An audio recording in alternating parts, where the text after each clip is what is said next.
Welcome to the Hatter Sports Network. I'm Kayla Johnson, and today we're talking about a very excited lacrosse team.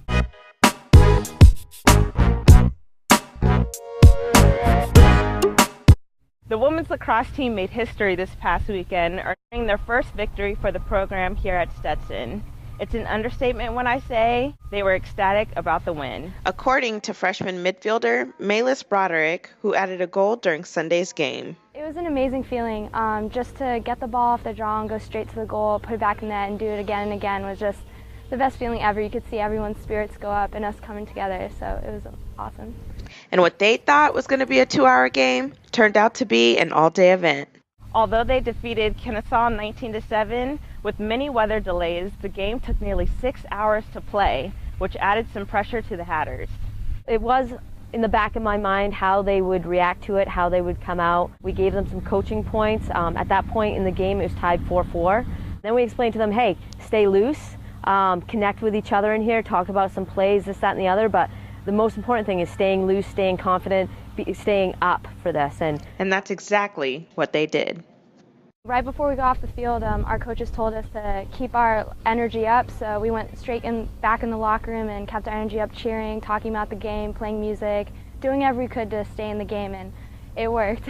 After their first victory, the ladies gained a new level of confidence. Even though they hoped for a win earlier in the season, head coach Nicole Moore doesn't measure success by just the victories on the field. We said that we would measure our success not by our wins and losses in this first season, but by the development of the team and the individual from fall to spring. And we've been right on point with that. You know, to work with such a group, we have a large number of freshmen, and to see the growth of the team, both as a team and individuals from the fall to now, has just been something that I'm very grateful for.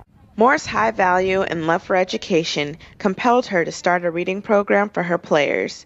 She hopes to see them excel not only in lacrosse, but in the classroom as well.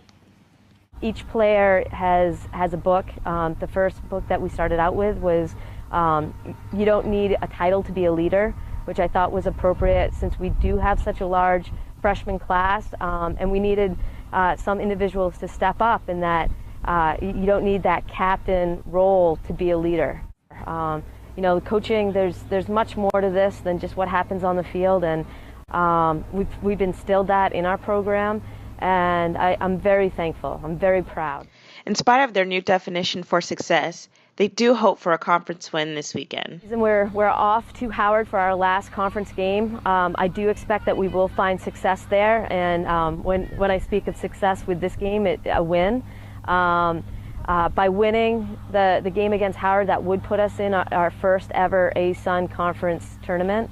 And from there, it's one step at a time. You get your foot in the door for the semifinal game, you prepare for that, you play that game, and then you look towards the finals. And of course, we're very lucky with the ASUN conference that who wins the conference has a bid to the NCAA. So it's a very unique and special opportunity for Stetson Lacrosse in our first year.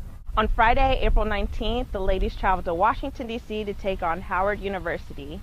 And on April 26th, they begin conference play at the Atlantic Sun Tournament. For the Hatter Sports Network, I'm Kayla Johnson.